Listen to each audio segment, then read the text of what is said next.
आजपासून नवरात्रोत्सवाला प्रारंभ होतोय।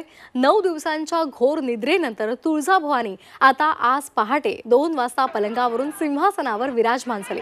सकाळी अभिषेक पूजा करून दुपारी जिल्हाधिकारी यांच्या हस्ते विधिवत घटस्थापनेचे शारदीय नवरात्र महोत्सवाला सुरुवात होणार आहे।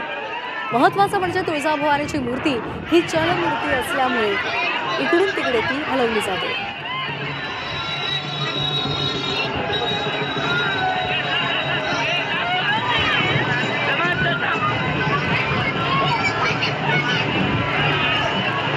पूर्वीची 9 दिवसाची घोर निद्रा जी देवीची होती ती निद्रा संपलेली आहे आणि आताच रात्री 2 वाजता देवीला पुन्हा बोपे पुजाऱ्यांकडून पलंगावरून देवीला सिंहासनावरती प्राण प्रतिष्ठापना देण्यात आलेली आहे।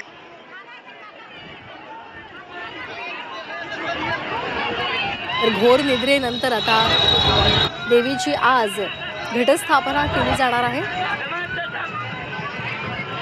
तुळजाभवानीची मूर्ती ही चलमूर्ती आहे आणि त्यामुळे ती इथून तिथे हलवली जाते। निद्रेनंतर आता देवीची पुन्हा एकदा घटस्थापना केली जाणार आहे आणि नवरात्रोत्सव साजरा केला जाणार आहे।